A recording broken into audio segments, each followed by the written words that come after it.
partes del mundo llevando el Evangelio.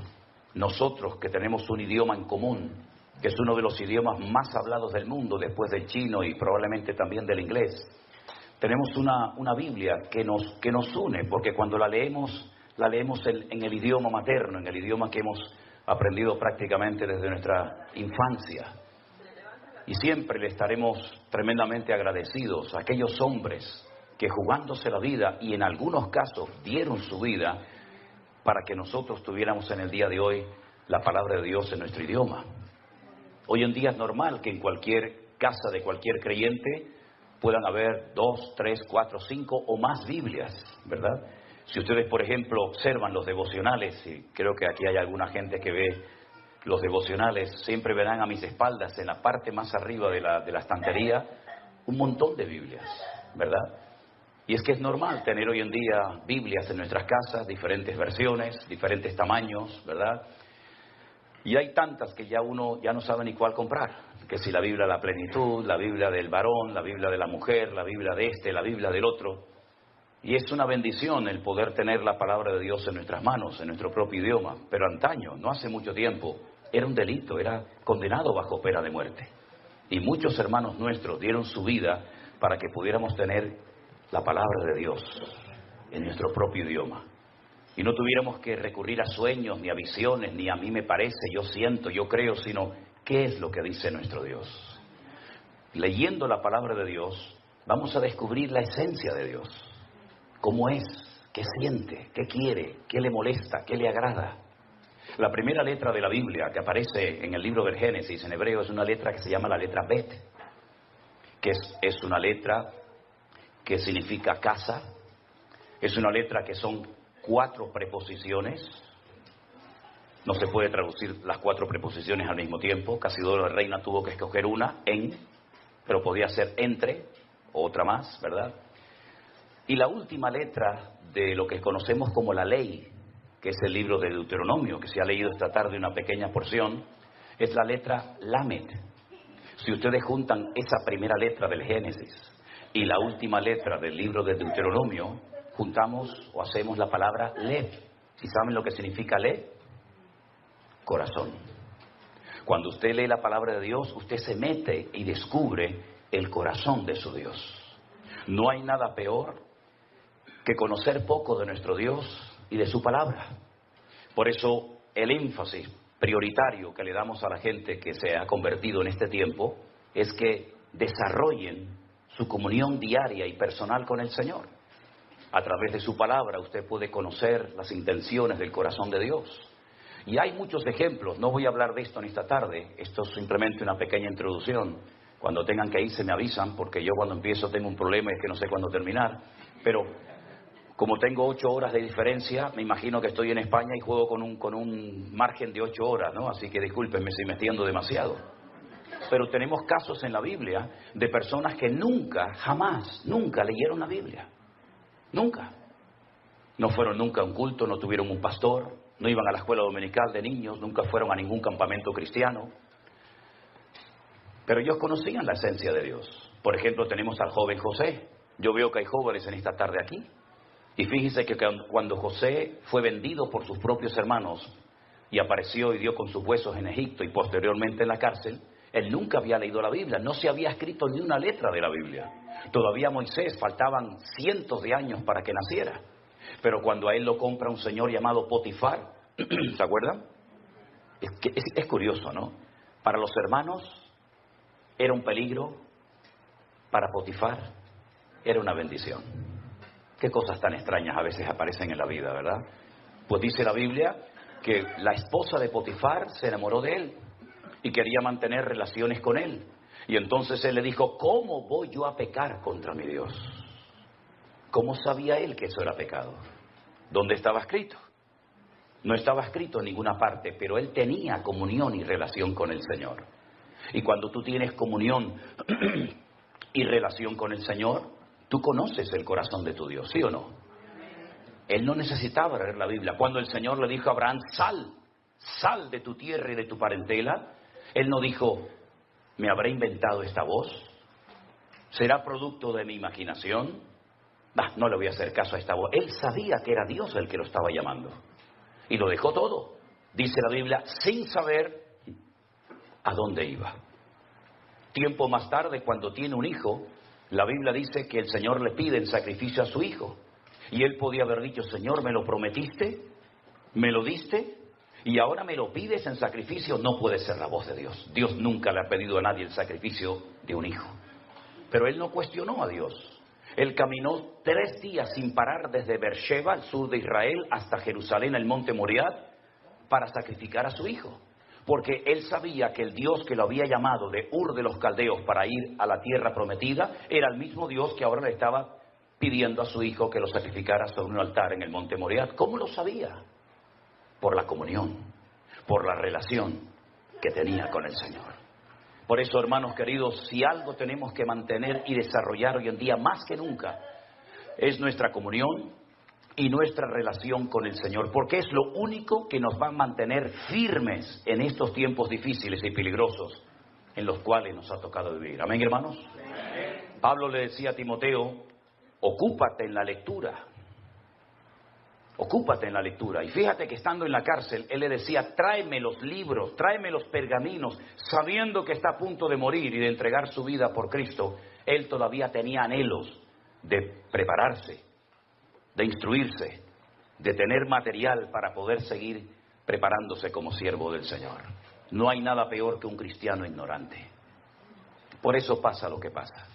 Por eso muchas veces han entrado en la iglesia doctrinas de hombres, mandamientos de hombres, modas, métodos, que aparentemente vienen de parte del Señor, pero que después lo único que traen son divisiones internas, problemas y confusión a las iglesias.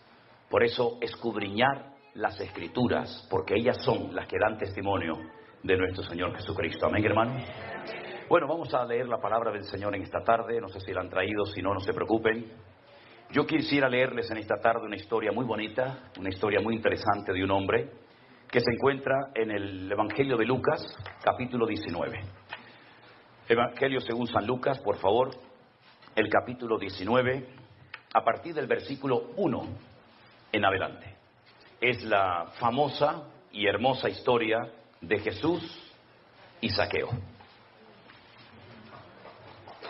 Un poquito de agua tiene por ahí. Aquí, ahí está. Ok, gracias. Gracias. Lucas capítulo 19, versículo 1, dice así. Habiendo entrado Jesús en Jericó, iba pasando por la ciudad. Y sucedió que un varón llamado Zaqueo, que era el jefe de los publicanos y rico, procuraba ver quién era Jesús, pero no podía. No podía a causa de la multitud, pues era pequeño de estatura. Corriendo delante, subió a un árbol sicómoro para verle, porque había de pasar por allí. Cuando Jesús llegó a aquel lugar, mirando hacia arriba, le vio y le dijo, Zaqueo, date prisa, desciende, porque hoy es necesario que yo pose en tu casa. Entonces él descendió a prisa y le recibió gozoso. Al ver esto, todos murmuraban diciendo que había entrado a posar con un hombre pecador. Entonces Zaqueo, puesto en pie, le dijo al Señor, Señor, la mitad de mis bienes se la voy a dar a los pobres. Y si en algo he defraudado a algunos, se lo devuelvo cuadruplicado. Versículo 9. Jesús le dijo, hoy ha venido la salvación a esta casa, por cuanto él también es hijo de Abraham. Y terminamos con el versículo 10 que dice, porque el Hijo del Hombre vino a buscar y a salvar lo que se había perdido. ¿Cuántos dicen amén? Gloria a Dios. Cuando el pueblo de Israel sale de la esclavitud en Egipto, después de casi 400 y pico años de esclavitud allí, y lograron salir a través de Moisés, como bien saben ustedes, en la noche que celebraron por primera vez la fiesta de Pesaj o de la Pascua, estuvieron a punto de llegar a la tierra prometida y tomar posesión de aquel país virgen que era para ellos. Pero dice que por desobediencia y por incredulidad no pudieron entrar a tomar posesión de la tierra. Se quejaron, ¿se acuerdan? Lloraron amargamente en sus tiendas. Moisés había mandado un hombre de cada tribu, en total 12. La palabra que aparece ahí no es la palabra espías, sino la palabra exploradores. Vayan y gócense y disfruten del país tan lindo y tan hermoso que el Señor nos ha entregado. Están 40 días reconociendo el país. Cuando regresan, la Biblia dice que la gente estaba con la expectativa, con la ilusión de recibir aquel informe. Desanimaron al pueblo. Le dijeron, la tierra traga a sus moradores. La gente es enorme, son como gigantes. Nosotros parecíamos como pequeñas langostas en comparación con ellos. No vamos a poder conquistar el país. Solamente dos, ¿verdad? Como bien saben ustedes la historia, Josué y Caleb, los mandaron a callar y dijeron, ¿qué están diciendo? Es verdad que hay gigantes, es verdad que las ciudades están fuertemente protegidas por murallas, pero nuestro Dios está con nosotros y Él nos va a entregar la tierra. Así que no tengamos miedo, vamos a subir y los vamos a comer como si fueran pan. Lamentablemente no les hicieron caso. El Señor les dijo, 40 días habéis estado recorriendo la tierra a día por año. 40 años dando vueltas en el desierto hasta que toda esta generación de incrédulos desaparezca y Dios levante una nueva y fresca generación sin vuestros temores, vuestros traumas, vuestros complejos y que se atrevan a tomar posesión de la tierra que fluye leche y miel, la tierra de Canaán.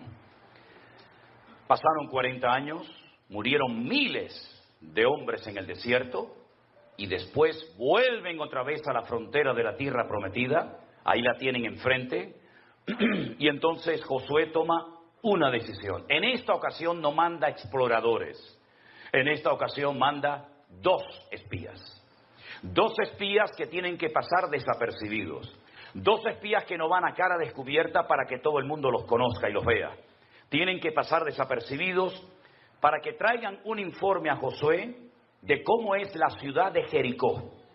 Si ustedes han ido a Israel, los que han ido conmigo lo saben perfectamente, tenemos el río Jordán como frontera natural que divide lo que hoy en día se llama Jordania, antaño Moab, de Israel. Y nada más cruzar ese río, que en ese lugar del país es muy estrecho, inmediatamente enfrente te encuentras la enorme y gigantesca ciudad de las palmeras o la ciudad de Jericó. En aquellos tiempos, hoy en día no, en aquellos tiempos la ciudad tenía una doble muralla, eran como especie de círculos concéntricos, ¿verdad? Una muralla enorme por fuera y más adentro otro círculo. Cuando los 2 espías llegan a la casa de una tal Rahab, ¿se acuerdan? Rahab la ramera, les da hospedaje y ella les dice, hemos oído lo que vuestro Dios ha hecho por vosotros, sabemos perfectamente que la ciudad va a caer en vuestras manos. Hemos oído cómo habéis vencido a los reyes que se levantaron contra vosotros en el desierto. Hemos oído cómo el Señor abrió las aguas del Mar Rojo y toda la gente en esta ciudad está asustada porque su corazón desfallece por causa de los hijos de Israel. Tener misericordia de mí y de mi familia cuando entréis a tomar posesión de la tierra, porque sabemos perfectamente que la ciudad va a caer tarde o temprano. Ellos le dijeron, si tú no le cuentas nada al rey, si tú no le cuentas nada a ningún hombre de que hemos estado aquí, tendremos misericordia de ti y de tu casa. Pero 2 condiciones. Primero, no salgas de la puerta de tu casa, quédate dentro. Si quieres que alguien más se salve contigo, tu padre, tu madre, tus hermanos o quien sea, que estén dentro de la casa contigo. Segundo, este cordón, esta tela, este trapo de color grana o rojo, lo vas a atar en la ventana para que cuando entremos a tomar posesión de la tierra, la gente sepa que en esa casa no tienen que entrar a herir, a matar a nadie, sino que ahí vives tú. Así fue. Todos conocemos la historia. Después de días y días de dar vueltas, la ciudad cae y las murallas de Jericó, según los arqueólogos, que les llamaron mucho la atención, no cayeron según la posición de las piedras de adentro hacia afuera, ni tampoco de afuera hacia adentro se cayeron, sino que todavía tenemos en nuestra retina las imágenes de cómo cayeron las famosas Torres Gemelas. ¿Se acuerdan? Se desmoronaron, cayeron de arriba abajo porque no era una obra del hombre, era una obra, una intervención divina y sobrenatural.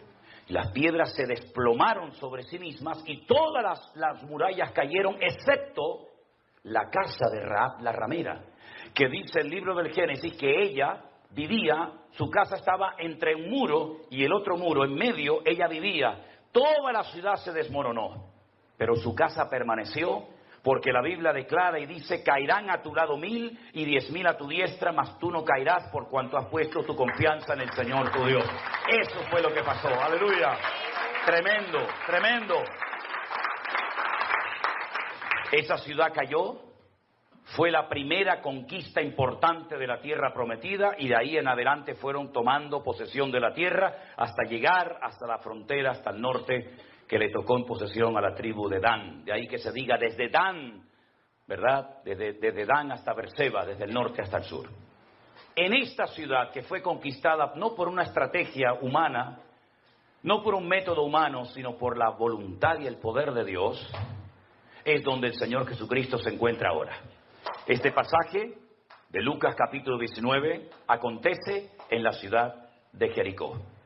Y es en la ciudad de Jericó donde hay un pequeño hombre de una estatura muy pequeña llamado Zaqueo, que es el jefe de todos los publicanos y además un hombre tremendamente rico.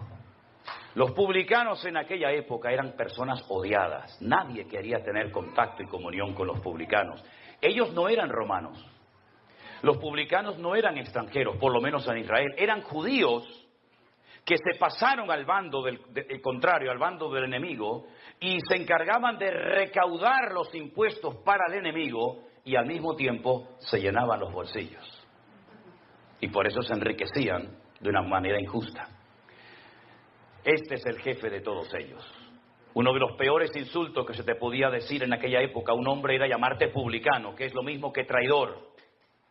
Traidor, recaudando, sacando el dinero, robándonos el dinero, nuestros ahorros, nuestros recursos, para dárselos al imperio romano, al enemigo. El Señor Jesucristo llega a la ciudad de Jericó porque fue conquistada milagrosamente por el poder de Dios, y este hombre lo quiere ver, pero dice la Biblia que es muy pequeño de estatura. No lo puede ver, no se desanima, no se deprima, no dice, bueno, total, ¿qué más da? Sino que sale corriendo, se sube a un árbol sicómoro. De hecho, el árbol sicómoro más famoso de Israel justamente está en Jericó. Los turistas van y se sacan fotografías al lado de un árbol sicómoro. ¿Y qué es un árbol sicómoro? Ustedes saben que para trepar, para subir a un árbol, a veces uno tiene que poner una escalera, porque las ramas están muy altas, pero el árbol sicómoro no. El árbol sicómoro es muy fácil treparlo, es como si fuera una escalera, porque las ramas empiezan desde abajo, así. Y entonces usted va pisando la primera rama, la segunda, la tercera, y enseguida se ponen en 4, 5, 6, 7 metros muy fácilmente, porque las ramas son muy anchas, muy fuertes, y empiezan desde el suelo. Y eso fue lo que hizo Zaqueo. Trepa a lo alto del árbol sicómoro para ver el rostro, para conocer al Señor Jesucristo, que ya en aquellos tiempos era muy famoso, porque él se dirigía a Jerusalén. No se olviden, el camino que va de Jericó hasta Jerusalén son 35 kilómetros. Era el camino por el que iban los sacerdotes. Los sacerdotes vivían en Jericó, y cuando les tocaba subir a Jerusalén una semana a ministrar, salían por ese camino, llegaban a Jerusalén, y a la semana volvían a su casa y subía otro turno de sacerdotes. Se conocía como el camino de la sangre, porque la gente sabía que los peregrinos iban con sus diezmos, con sus ofrendas, con sus aportaciones a la casa de Dios, y entonces los ladrones se apostaban en el camino para saltearlos. La famosa historia del samaritano, ¿se acuerdan? El buen samaritano, ¿dónde se lleva a cabo? Ese hombre que es herido, que casi lo matan, en el camino que desciende de Jerusalén hasta Jericó. Zaqueo lo que hace es que está esperando pacientemente para ver el rostro del Señor Jesucristo, y para sorpresa de él, Jesús no sigue de largo, sino que se detiene al pie del árbol y le dice, Zaqueo. Fijaros que lo llamó por su propio nombre. Es que nuestro Dios conoce absolutamente todo. No le tuvo que decir, ¿qué haces allá arriba? ¿Cómo te llamas? ¿Cuánto tiempo llevas allá arriba? Es que lo que nadie sabe y conoce en esta vida, nuestro Dios lo conoce perfectamente. Él nos conoce desde el vientre de nuestra madre. Él sabía que tú ibas a nacer. No es casualidad que tú hayas nacido. Se quedaron millones de futuros o de posibles hermanos nuestros por el camino. Se quedaron por el camino millones de niñas como tú. pero no llegaron a la meta. Pero el Señor permitió que tú llegaras a la meta. Y cuando eras así una cabecita prácticamente que hay que mirarla por un microscopio, tú llegaste. Porque el Señor te diseñó desde el vientre de tu madre para que tú vivieras de gloria en gloria, de victoria en victoria y de bendición en bendición. No es casualidad que hayas nacido. Al contrario, hay un propósito, hay una razón de ser. Si cuando no eras nada sin Cristo llegaste el primero a la meta, imagínate ahora que el Señor está contigo como poderoso gigante. Nadie te podrá hacer frente en todos los días de tu vida. ¿Cuántos dicen amén? El Señor Jesucristo le dice, baja, Zaqueo, ven. Yo hoy quiero comer en tu casa. Claro, para muchos fue un escándalo. Porque hay personas, cristianas evangélicas también, que ya creen que lo saben todo. Tienen sus esquemas. Esto está bien hacerlo en la iglesia, pero esto no. Porque te educaron, te criaron como que tú eres el que controlas. Tú eres el que sabes. Y entonces, en cuanto se sale el programa del protocolo o del horario, o el predicador no sé qué, o el músico, enseguida nos ponemos nerviosos. Y por eso muchas personas en la época del Señor Jesucristo se ponían nerviosos cuando, por ejemplo, veían que iba a entrar a la casa de un publicano, de un traidor. Porque no les cabía en la cabeza que el Señor, si era tan santo y tan sabio, entrara a comer a casa de un pecador. Pero ¿para qué vino el Señor Jesucristo a este mundo, mi hermano? ¿Para darle una palmadita en la espalda a los religiosos y que sigan con su fariseísmo y con su hipocresía? ¿O Él vino a buscar y a salvar lo que se había perdido? Porque es muy fácil ser cristiano aquí adentro. Pero es que yo he visto un montón de gente durmiendo ahí en la vereda de esta calle que de alguna manera habrá que ir a alcanzarlos para Cristo, o por lo menos evangelizarlos en algún momento. Pero no le lleve una Biblia a un muchacho que está enganchado a la droga, a la heroína, a la cocaína, al crack, que está pasando frío, hambre. No le lleve una Biblia porque no le va a servir de nada. Llévele un pan, llévele un café con leche y después le regala la Biblia. Primero vaya a lo natural y luego vaya a lo espiritual. Pero si va a lo espiritual, una persona que está enganchado al mundo, que el diablo lo tiene en sus manos, la Biblia en ese momento ni siquiera la va a apreciar. Lo que va a utilizarla es arrancando la Biblia para hacerse canutos de marihuana y fumárselos, como muchas veces ha sucedido. Entonces Jesús entra en la casa de Zaqueo, el publicano, porque es la persona más representativa de la ciudad en cuanto a los pecadores se refiere. Ahora, fíjese qué interesante, ocurren cosas que si usted no conoce un poquito la ley del Antiguo Testamento le van a resultar sorprendentes. Jesús entró en su casa, no fue solo, sino que fue con 12 hombres más, sus 12 discípulos, ¿verdad? No abre la boca en ningún momento, no dice absolutamente nada, no le reprocha a Zaqueo absolutamente nada. Nosotros a veces, algunos cristianos, tienen la manía, la mala costumbre de cuando entra un pecador a la iglesia, una persona de la calle, queremos en 5 minutos cambiarle la vida.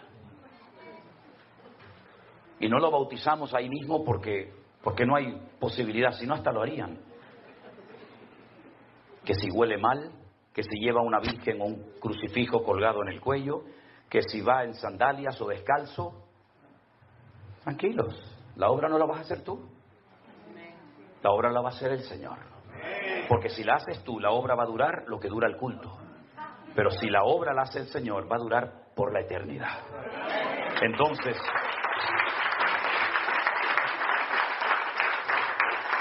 el Señor Jesucristo no abrió la boca. Podía haber dicho: Zaqueo, parece mentira. Somos judíos. Has ido a la sinagoga desde niño. Estás circuncidado como buen judío que eres. Y te has dedicado a servir al enemigo. ¿Qué has hecho con tu vida? La has tirado por la borda. No abrió la boca. Pero la presencia del Señor cambia a la gente. Y entonces hay un momento en la comida que Zaqueo, dice versículo 8, se pone de pie. Cuando una persona en la Biblia se pone de pie, es porque va a decir algo importante.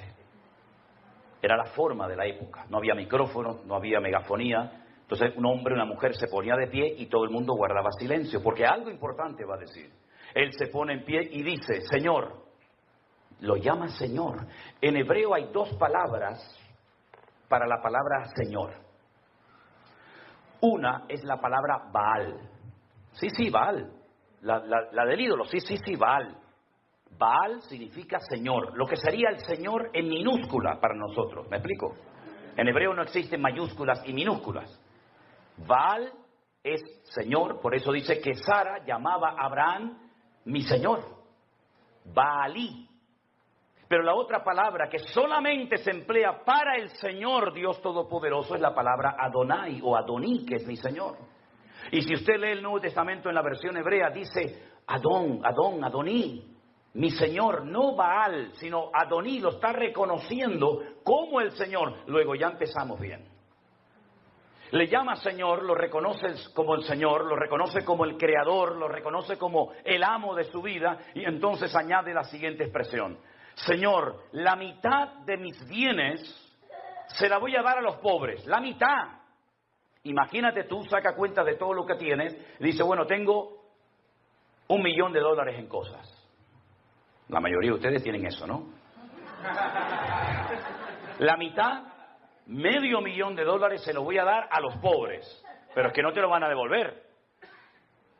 Es que no lo puedes dar con intereses. Bueno, es una inversión, les doy $500.000 y recibo a los 6 meses 700.000. No, se lo voy a dar desinteresadamente. La mitad de mi patrimonio se lo voy a dar a los pobres. Algunos dirán, pero esto es una locura. ¿Qué le pasó a este hombre?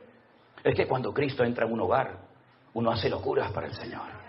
La mitad de mis bienes se la voy a dar a los pobres. Y escucha, y si en algo he defraudado, tú sabes que has defraudado, Zaqueo. Tú sabes que esa riqueza no vino de trabajar. Muy poca gente se hace rica trabajando, ¿eh? Discúlpenme. En España. Aquí no. Aquí yo sé que trabajan y todo el mundo se hace rico. Ya. Vienes con una mano delante y una mano detrás y en un año eres millonario. Ya. Y yo me chupo el dedo, como decimos ahí en España, ¿no? También, ¿eh? Si en algo defraudado, y era para decirte, pero ¿cómo no vas a defraudar, querido? Si la casa que tienes, la ropa que tienes, todo el patrimonio que tienes, ¿de dónde rayo lo has sacado, mijo? Si te has enriquecido a costa de la gente abusando de tu autoridad, porque eres el jefe de todos los publicanos. Si los publicanos ya eran ricos y tenían capacidad económica, imagínate el jefe de todos ellos, ¿verdad? Si en algo defraudado se lo devolveré cuadruplicado. Y ahora aquí tengo que pararme a dar una pequeña explicación.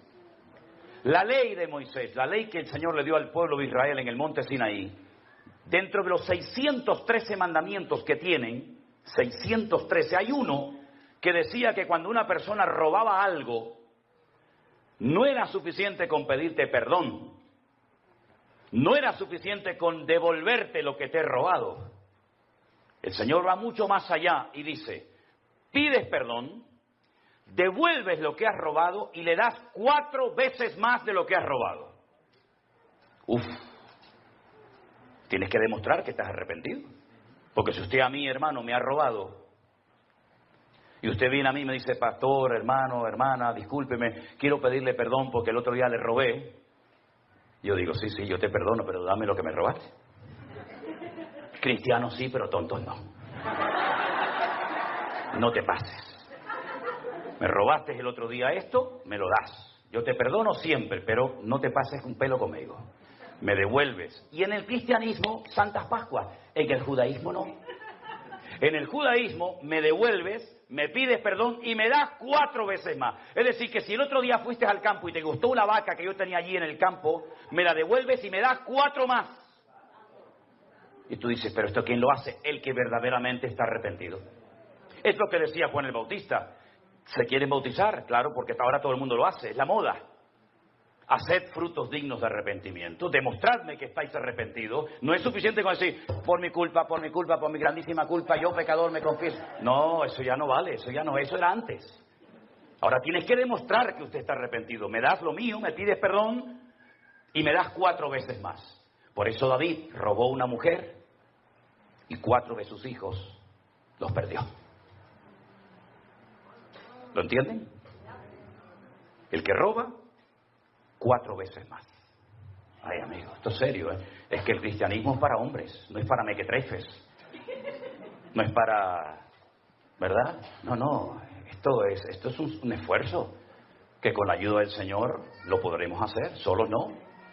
Entonces cuando Zaqueo se levanta, reconoce públicamente que ha sido un ladrón, un sinvergüenza, que ha robado, que ha manipulado, que ha extorsionado, que ha destruido familias enteras, porque los publicanos iban acompañados de los romanos. Y cuando entraban a una casa, tiraban la puerta y decía, a ver, los impuestos. Y ahora me llevo a la oveja, me llevo a la niña como esclava, me llevo al niño para trabajar en mi campo y toda esa ropa me la llevo. Así eran los publicanos, eran abusadores, eran personas sin escrúpulos, eran personas que vivían solamente pensando para sí mismos, egoístas, ególatras. Y así fue Zaqueo toda su vida, hasta que la presencia del Señor, hasta que el mismísimo Señor Jesucristo entró en su casa y el Señor solamente mirándolo a la cara, le entró una vergüenza. Le entró una convicción de pecado. Por eso cuando una persona se llama cristiana, tiene que demostrarlo con sus acciones. Primera de Juan capítulo 1 dice, si hubiéramos pecado, abogado tenemos para con el Padre. Y si alguno dice que es hijo de Dios, debe andar como Él anduvo. El título no sirve de nada. En el mejor equipo de fútbol del mundo, ¿saben ustedes cuál es, no? A ver, díganlo por favor. Díganlo, no tengan vergüenza. El mejor equipo del mundo será siempre el Real Madrid. Toda la vida, toda la vida. Lo hemos demostrado hace unos días. ¿O no? No serás de Barcelona. Lo siento por los de Barcelona. El que se pica, que se rasque. En el Real Madrid había un muchacho, hasta el otro día, que se llamaba Cristiano. Pero no era cristiano. Tenía el nombre de cristiano, pero no era cristiano. Y había otro que se llamaba, yo lo voy a decir como se llamaba, perdonen si ofendo, Kaká. Y era cristiano. Sí, era cristiano. Kaká era cristiano, cristiano no era cristiano. Entonces no es un título. ¿Usted qué es cristiano? Demuéstrelo. ¿Cómo? Con sus acciones, por sus frutos los conoceréis. No porque cantan lindo, no porque tocan precioso, no porque predican de una forma increíble, no porque tiene una personalidad que, madre mía, arrolladora. No. Es por los frutos los conoceréis. Y el fruto lleva tiempo. ¿Y el fruto cuál es? Gozo, paz, paciencia, benignidad, mansedumbre, fe, templanza. Contra tales cosas no hay. Un salmo que describe los sufrimientos de Cristo en la cruz, el 22. Hay salmos que son oraciones. Por ejemplo, el 90, el Salmo 90, que por cierto mi suegra Esperanza se lo sabe de memoria, con la edad que tiene, es una oración que hizo Moisés. Y esa oración de Moisés la tenemos en la Biblia, ¿verdad? Señor, tú has sido nuestro refugio de generación en generación, antes que los montes nacieran y fueran formados la tierra, ¿verdad? Ese es el Salmo 90. Tenemos el más extenso, el capítulo más extenso de la Biblia, el 119, el que todos ustedes ya saben de memoria, ¿verdad? El más pequeñito, el 117, que es la letra de una antigua canción que cuando yo me convertí se cantaba mucho esa alabanza, pero ya como que se ha olvidado. Alabad al Señor, naciones todas, pueblos todos, alabadle, bendecid su nombre, ¿verdad? Tenemos el famoso Salmo 133, Inema tobu manaín shebedahim gam yahad. Mirad cuán bueno y cuán delicioso es habitar los hermanos juntos en armonía. Tenemos salmos proféticos, salmos que son quejidos, lamentos, ¿verdad? Tenemos la oración de los ancianos, la petición, el salmo de los ancianos, el salmo de las personas que ya han pasado a otra etapa de la vida, es un salmo precioso también. Pero todos esos salmos se fueron recopilando a lo largo de la historia en diferentes periodos. Y ahí les he puesto un gráfico en las pantallas de la iglesia para que ustedes vean el proceso que experimentaron los salmos hasta poder recopilar los 150 y tenerlos en nuestras Biblias. Por ejemplo, los primeros 41 salmos, del 1 al 41, se recopilaron, no significa que se escribieron, pero que se recopilaron en la época del rey David. Porque hay algunos de esos salmos que son antes de la época del rey David. Por ejemplo, el que les cité a continuación, el 90, que es de la época de Moisés. Pero esos 41 primeros salmos se recopilaron, se reunieron y posteriormente se añadieron al libro de los salmos en la época del rey David. Otros salmos, por ejemplo, del 42 al 72 y del 73 al 89, se recopilaron en los tiempos de esos dos grandes reyes de Judá, los reyes del sur. Estos dos reyes fueron extraordinarios, Ezequías y Josías. Ezequías fue aquel rey que decidió meter el agua por debajo de Jerusalén para que si fuera sitiada, si los enemigos atacaban Jerusalén, no les cortaran el suministro de agua y se murieran de sed, esperando fuera los enemigos que Israel se rindiera. Todavía ese túnel subterráneo, esos túneles, mejor dicho, porque son varios, que llevan el agua por debajo de Jerusalén, todavía hoy en día se pueden visitar. Son los túneles que conectan la antigua ciudad de Jerusalén con el famoso estanque de Siloé.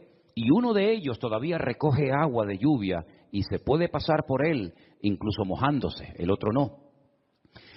Y el rey Josías fue un rey muy utilizado, un hombre, un instrumento tremendo en las manos del Señor. Fue aquel rey que, cuando le dijeron hemos descubierto el libro de la Torá, el libro de la ley en el templo que estaba abandonado, hace una serie de reformas extraordinarias que hacía muchísimo tiempo que Israel las necesitaba. Luego tenemos, por ejemplo, del Salmo 90 al Salmo 106 y también del 107 al último, al 150, tenemos esos salmos que se recopilaron en el tiempo de Esdras, el sacerdote, y de Nehemías, aquel copero, ¿se acuerdan? Que vivían en el palacio del rey y que es el instrumento que Dios utiliza para la restauración física, la restauración de los muros y también del templo de Jerusalén. Y Esdras fue el instrumento para la restauración espiritual del pueblo. Porque una cosa es que tú seas restaurado en tu economía, en lo natural, sea economía, sea salud, sea familia, que está bien, Dios también está interesado en restaurar esas áreas de tu vida. Y otra cosa muy distinta es la restauración espiritual de una vida. Tú puedes ser restaurado, digamos, en tu economía, pero no significa de que hayas sido restaurado en lo espiritual. Y si quieren ver un ejemplo claro de lo que estoy diciendo, vayan, por ejemplo, al famoso libro de Ezequiel, en el capítulo 37, cuando el Señor le dice a Ezequiel, ven que te voy a enseñar algo, y lo lleva al cementerio más antiguo del mundo, que está al este de Jerusalén, en el Monte de los Olivos, cementerio que tiene más de 3.000 años, que se puede visitar hoy en día, que se conoce, bueno, el nombre que le dan los judíos hoy en día es el Bet Hayim, que es la casa de los vivos, pero realmente era el valle de los huesos secos, porque es un valle lleno de huesos, un valle lleno de muertos. Y el Señor, estando él en Babilonia, le muestra ese valle, ese cementerio, y le dicen, ¿tú crees que estos huesos vivirán? ¿Tú crees que volverán a la vida estos huesos secos en gran manera, que en algunos casos hay años y años que están ahí enterrados? Y el profeta Ezequiel le dice al Señor, yo no sé, Señor, lo que va a pasar con estos huesos, con estos muertos. Y el Señor le dice, predícales, profetízales a los huesos. Y dice que mientras les predicaba, comenzaron a levantarse esos huesos y se formaron cuerpos humanos, seres humanos, con piel, con tendones, con miembros, con cuerpos. Pero dice que eran como muertos vivientes, les faltaba el espíritu. No se movían, estaban ahí quietos como zombies. Y el Señor les dice, les falta el espíritu, profetiza, habla para que el espíritu entre en ellos. Y al final del capítulo 37, el Señor le explica al profeta Ezequiel lo que significa esa visión y le dice, esta es la casa de Israel. Estos son los hijos de Israel, que van a experimentar un resurgir como pueblo, como nación, una restauración nacional, que en los tiempos de Ezequiel era impensable, pero que nosotros sabemos que se ha producido en el siglo XX, en mayo de 1948, los huesos secos, esparcidos por todas las naciones de la tierra, se levantaron en un solo día como pueblo, y ahí están, con su himno, con su bandera, con su tierra, con su capital, pero la restauración espiritual aún no se ha producido. Todavía falta la restauración más importante del pueblo de Israel y es la restauración espiritual que se va a producir cuando ellos reconozcan a Yeshua HaMashiach como el verdadero Mesías, Mesías que traspasaron, Mesías que rechazaron, pero que verán algún día que era el verdadero Mesías. En los Salmos encontramos mucha información acerca de la restauración nacional y espiritual del pueblo de Israel. Encontramos que dicha restauración se llevaría a cabo a través de la obra de Cristo, del Hijo de Dios humanado y encarnado, que habitaría entre los seres humanos como un ser humano más. En los Salmos también encontramos al principio mucha información acerca del tipo de salmo que vamos a leer. Por ejemplo, hay salmos que en la parte de arriba pone Mictán. ¿Lo habéis visto alguna vez? Mictán. Y uno dice, ¿y eso qué significa? Mictán es una enseñanza profunda. Un salmo que ponga arriba como título Mictán es una enseñanza a tener en cuenta. Es una sabiduría expuesta por escrito para que el que la lea, el que la reciba, el que la cante, sepa que está cantando verdades muy profundas que nacen del corazón de Dios. Hay salmos que, por ejemplo, pone Salmo de Segilot, y significa que es un salmo que se tenía que tocar con instrumentos de cuerda, porque no todos los salmos se tocaban con instrumentos de cuerda, había otros que eran de percusión y otros de viento. Hay salmos que pone, por ejemplo, Shir LaMa'alot, salmo cántico de las subidas, que eran los salmos que cantaban los peregrinos cuando subían a Jerusalén 3 veces al año a celebrar la fiesta de la Pascua, la fiesta de los tabernáculos, que era la última, y en medio la fiesta de Pentecostés o la fiesta de Shavuot, las semanas. Y también algunos creen que había escalones en el templo de Jerusalén donde se ponía el coro, y esos salmos de las subidas desde allí los cantaban. Pero en este salmo, si ustedes lo pudieran ver en hebreo, al principio pone mitzmor, y la palabra mitzmor significa que es un salmo que hay que cantarlo. Nosotros como cristianos no tenemos esa costumbre, lamentablemente, porque el salmo nos indica que este salmo habría que cantarlo desde el versículo 1 hasta el último versículo, hasta el versículo 5. Nosotros lo hemos leído, pero realmente es un salmo que, según las instrucciones que Dios nos da, tendríamos que haberlo cantado. Y es la mejor manera de aprender capítulos enteros de memoria de la Biblia poniéndole música. Y es la mejor forma de aprender, ya digo, capítulos y capítulos enteros de la Biblia. Ahora, el Salmo 127, que es el que se leía en esta tarde, si ustedes buscan su Biblia, empieza diciendo que si el Señor, el Eterno, Jehová, como dice la versión Reina Valera, no edifica la casa, en vano trabajan los que la edifican. Tenemos que explicar brevemente a qué se está refiriendo el autor de este salmo, que pudo ser David, que le escribió un salmo, una enseñanza a su hijo Salomón, o como opinan otras personas, pudo ser un salmo que lo escribió Salomón con una enseñanza que heredó de su padre, el rey David. Sea como sea, la declaración que hace el versículo 1 es muy interesante. Si Dios, el Eterno, nuestro Creador, no edifica la casa, en vano trabajan los que la están edificando. El sueño de David, que nunca lo vio cumplido, era construir un templo para su Dios. Dios nunca le dijo a David que lo hiciera, pero nació en el corazón de David el anhelo, el deseo de tener una casa, un templo, sobre todo para que el arca de la alianza, que tenemos ahí en la entrada de la iglesia como una réplica, para que ustedes pudieran ver el tamaño original que tenía el arca de la alianza en aquellos tiempos, en vez de estar debajo de una lona, debajo de una tienda de campaña, pudiera estar en un templo bonito, grande, bien decorado, espacioso, etcétera, etcétera. Ese era el sueño de David, pero nunca lo vio cumplido, porque el profeta Natán le dijo que él no tenía el aval, el respaldo de Dios, el permiso del Señor para construir dicho templo. Ese templo solamente podía ser levantado en un lugar, no podía ser levantado en cualquier parte, sino encima de lo alto de un monte llamado el monte Moriah. Es una palabra compuesta, el lugar donde Dios me enseña. Moriah viene de maestro, Moré, Morá, Morim, Morot, y Yad es el diminutivo del nombre de Dios, el monte donde Dios es mi maestro, el monte donde Dios me enseña y me instruye, ¿verdad? En ese monte vivía un señor llamado Arauna, que era un jebuseo, los antiguos habitantes de Jerusalén. Y allí sube el rey David. Y entonces dice la Biblia que allí ofrece un sacrificio, cuando había muerte por todas partes, por un pecado que, como bien saben ustedes, el rey David había cometido.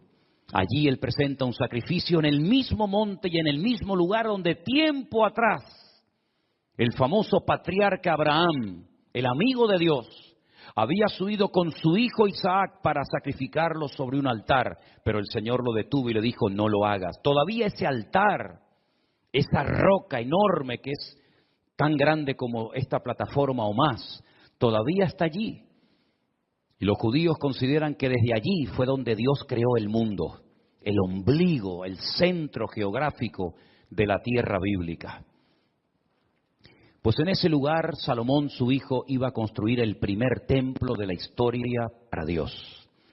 Ellos tenían que partir de la base de que el Dios de ellos era tan grande, tan inmenso, que era imposible meterlo dentro de un templo. Es totalmente imposible meter a Dios, limitar a Dios dentro de un cubículo, dentro de un edificio, porque ya el Señor le había dicho a David que el cielo es su trono y la tierra es el estrado de sus pies. ¿Qué templo me van a hacer ustedes para mí? Los romanos se reían de los judíos cuando llegaron a Israel y decían, ustedes están locos, porque ustedes tienen un templo enorme, precioso, pero vacío. ¿Dónde están vuestros dioses? ¿Dónde están vuestras divinidades? Los griegos, los romanos y todas las culturas habidas y por haber levantaban templos, pero luego los llenaban de ídolos. Apolos, Afrodita, ¿verdad? Cibeles, Ares y tantos dioses. Pero los judíos nunca pusieron una figura de Dios, porque al Señor tu Dios adorarás y a Él solo servirás. Y en los famosos 10 mandamientos, el Señor prohibía la fabricación de imágenes de talla.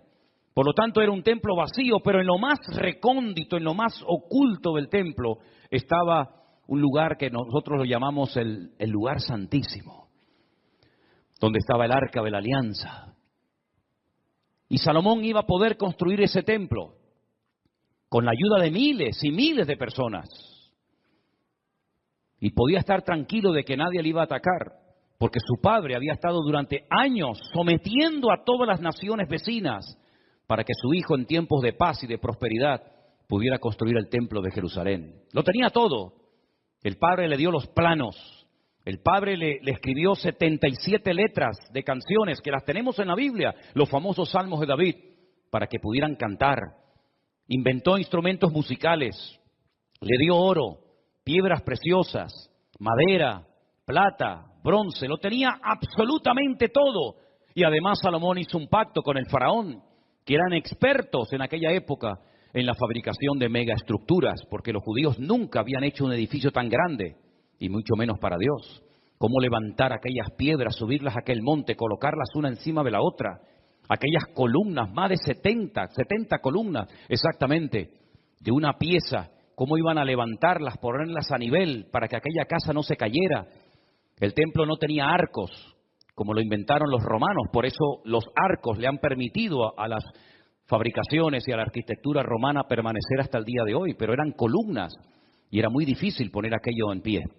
Hay, por ejemplo, en la ciudad de Jerusalén, en un lugar donde yo he llevado a algunos hermanos alguna vez, una columna entera que es como de aquí al fondo de la pared, que se quebró y allí la dejaron y han pasado 2000 años y todavía aquella columna sigue allí. Él hizo un pacto con el faraón, se casó con su hija, hizo un pacto de no agresión. De hecho, su hija se murió en Jerusalén y ahí en el torrente de Cedrón hay una pirámide pequeñita, recordando que allí está enterrada una mujer de origen egipcio, porque ella murió en Jerusalén. Y el faraón le ayudó a construir aquel hermoso templo. Pero Salomón sabía perfectamente que él podía tener el oro, la plata, los albañiles, los carpinteros, los canteros, absolutamente todo. Incluso había naciones que todos los años le traían, curiosamente, 666 talentos de oro. Multiplique 666 por 45, era una barbaridad de kilos de oro para ayudarle, Venían personas de todos los continentes de la tierra, unos le traían marfil, otros le traían diamantes, otros le traían de todo. Pero él sabía que aunque lo tenía humanamente hablando todo, sin el respaldo, sin la ayuda del Señor, aquel templo nunca se iba a poder levantar. Y aquí hay una primera lección que tenemos que interiorizar nosotros como cristianos en el día de hoy. Nosotros nos podemos esforzar mucho y de hecho el esfuerzo forma parte de la vida cristiana. Esfuérzate y sé valiente, le decía el Señor a Josué, ¿verdad? Josué capítulo 1. Esfuérzate y pelea, le decía el apóstol Pablo a Timoteo.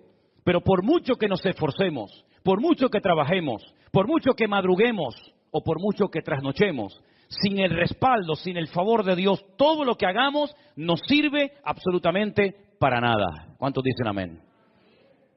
Algunos creen que por trabajar más van a ganar más y se equivocan. Porque la Biblia no enseña que para ganar más hay que trabajar más. Si usted quiere ganar más, no haga eso, porque lo está haciendo al revés. Si usted quiere ganar más, yo después le digo lo que tiene que hacer. Pero no trabajes más para ganar más, porque vas a ganar menos y te vas a terminar agotando. Porque la Biblia dice, en el Salmo que hemos leído, que si el Señor no edifica la casa en vano, y esa palabra en vano, esa expresión en hebreo en vano, significa para que no llegues al agotamiento físico y mental. ¿Qué les parece? Para que no llegues a un momento que digas, ya no aguanto más, estoy reventado, estoy cansado. Llego el fin de semana, quiero descansar y el lunes voy igual de cansado o peor. Y vas acumulando cansancio y durante la noche no duermes. Cuando dice el Salmo 27 que una de las bendiciones de Dios es poder dormir tranquilamente por la noche. Dice que a sus amados el Señor les dará el sueño. Y hay muchas personas que darían cualquier cosa con tal de poder dormir en paz, como nosotros, los hijos de Dios, que hemos aprendido a depender y a descansar en el Señor, podemos dormir en paz. ¿Cuántos dicen amén?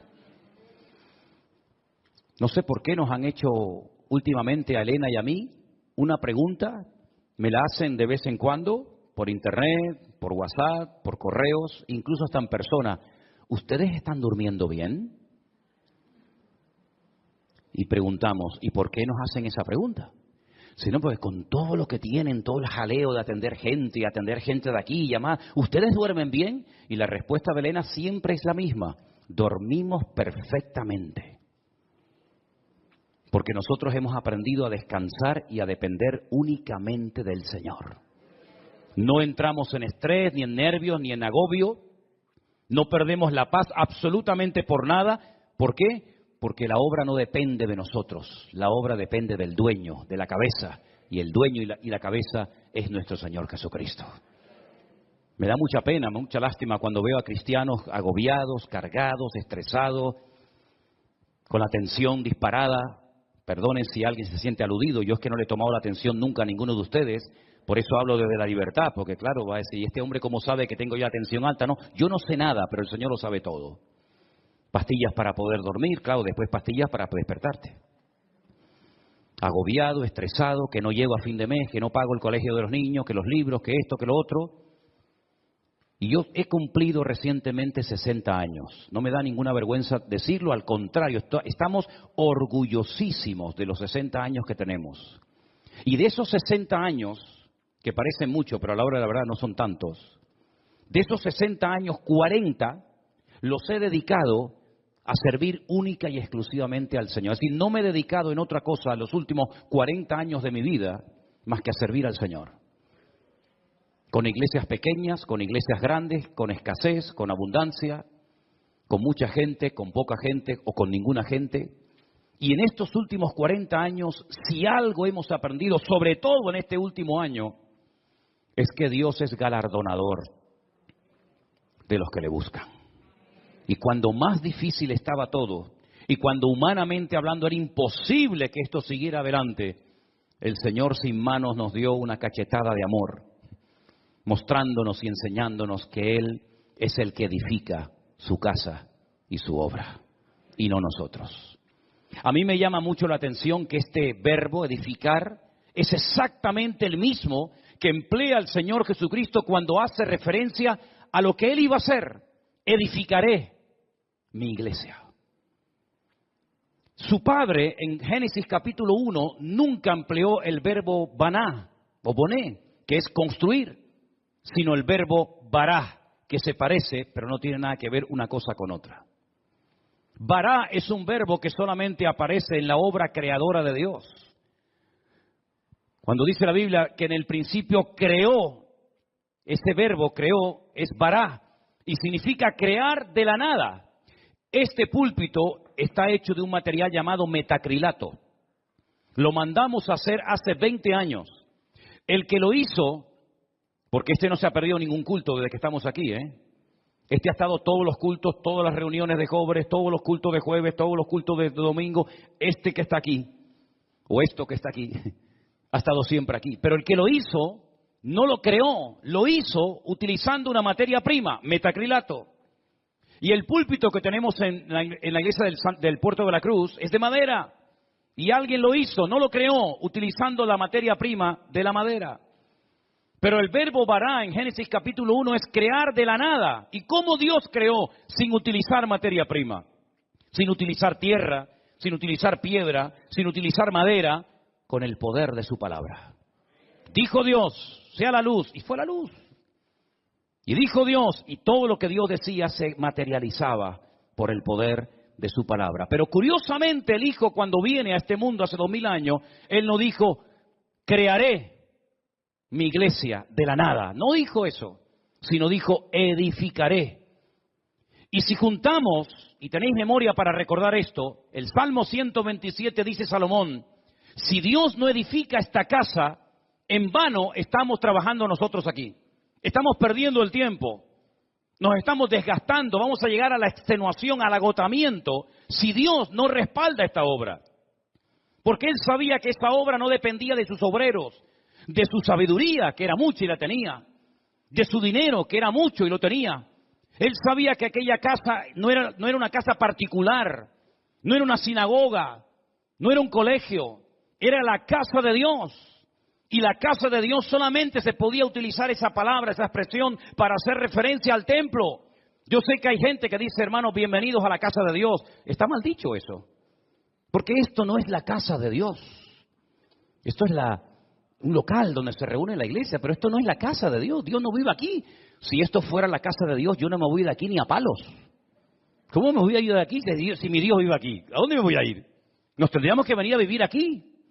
Pero esta no es la casa de Dios. Pero en aquellos tiempos, cuando Salomón dice, si Jehová no edificare la casa, ¿a qué casa se refería? A la casa de Dios. Él sabía que esa casa no iba a poderse terminar si no tenía el respaldo de Dios. Por eso el Señor Jesucristo pudo decir, yo edificaré mi iglesia. Porque Él dijo, todo lo que hago y todo lo que digo, lo hago porque mi Padre me da autorización y me apoya para hacer y decir lo que hago. Por eso la iglesia ha permanecido en estos últimos 2000 años con persecuciones, con todo tipo de regímenes políticos, con falsas doctrinas, con divisiones, etcétera, etcétera. ¿Por qué? Porque el que la está fabricando no es el hombre, el que la está construyendo es el Señor Jesucristo.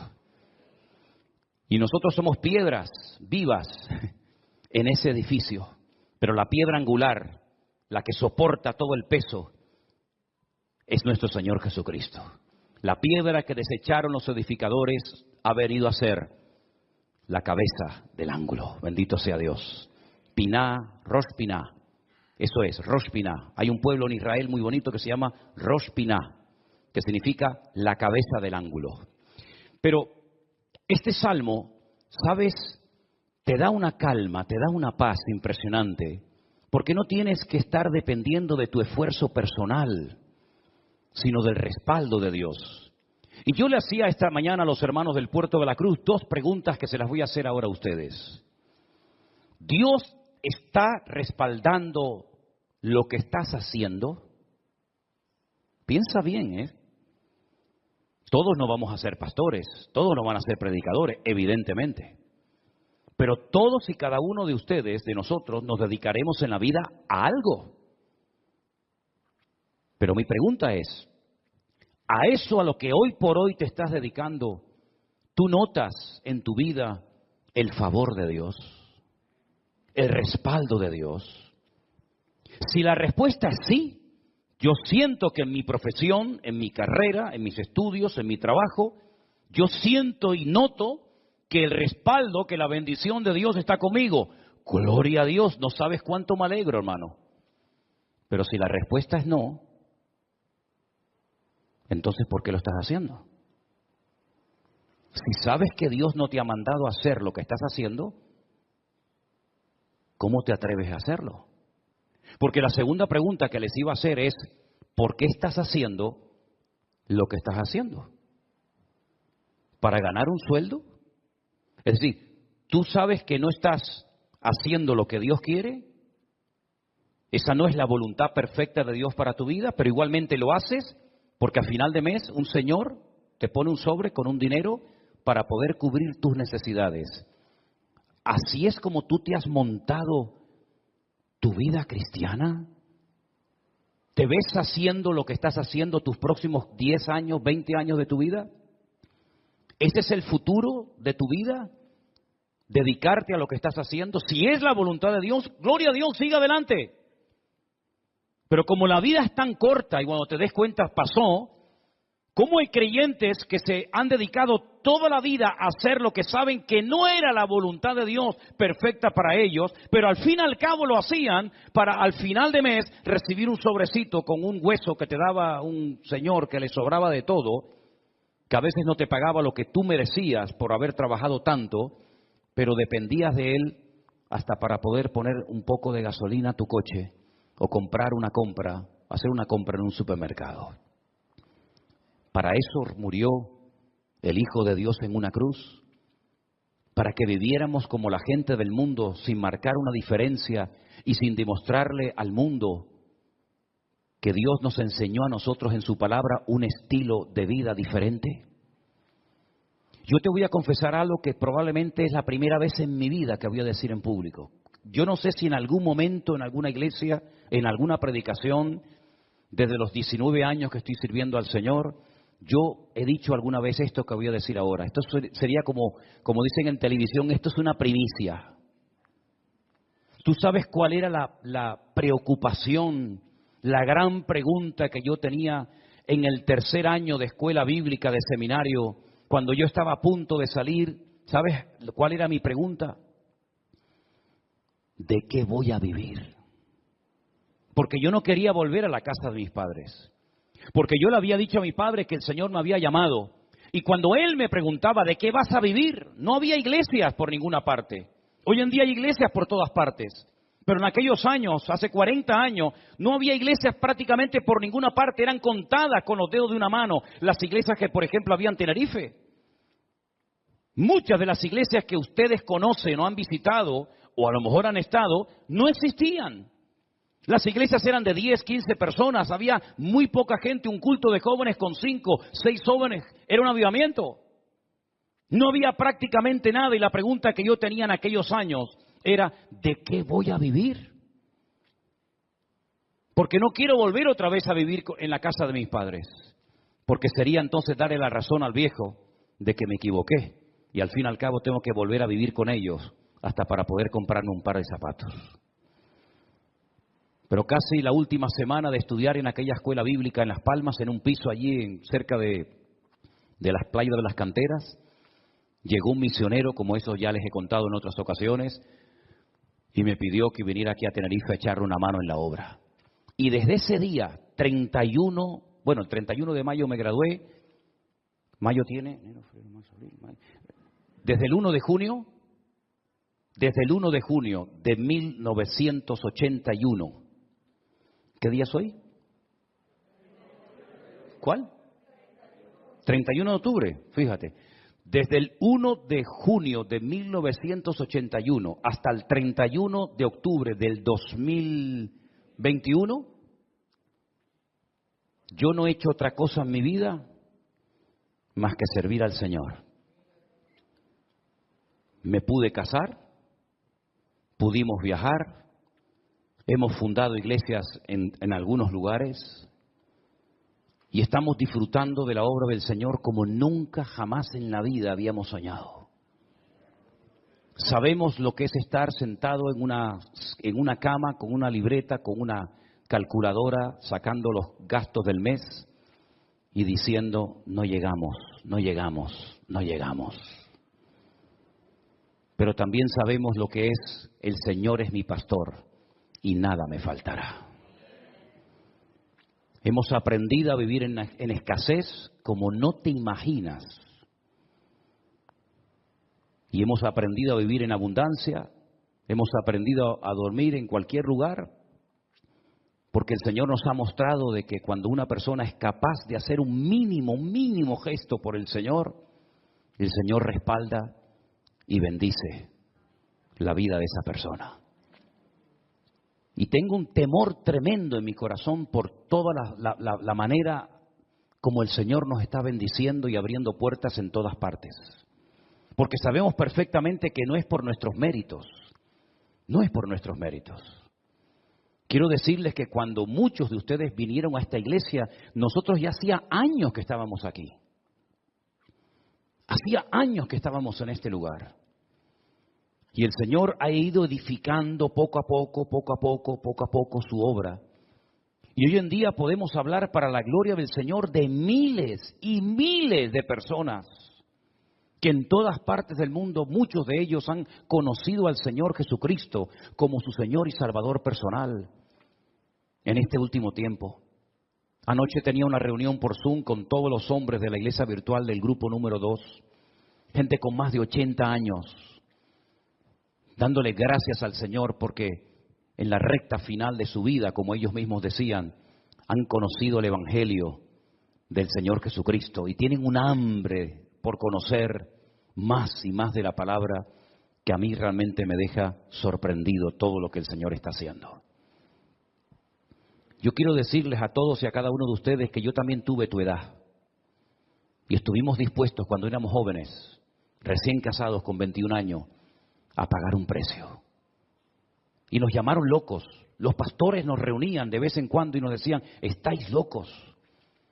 ¿Cómo sois capaces de ir con una niña pequeña, como era Priscila en aquellos años, a un país tan lejos, sin conocer prácticamente a nadie, a vivir por fe? Pero cuando el Señor edifica su obra y cuando el Señor respalda su obra, no hay impedimento que pueda frenar la vida de un hijo y de una hija de Dios. Y yo quiero desafiarte a que tú pierdas el miedo, porque si de algo a mí me ha servido el Salmo 127 es a perder el miedo.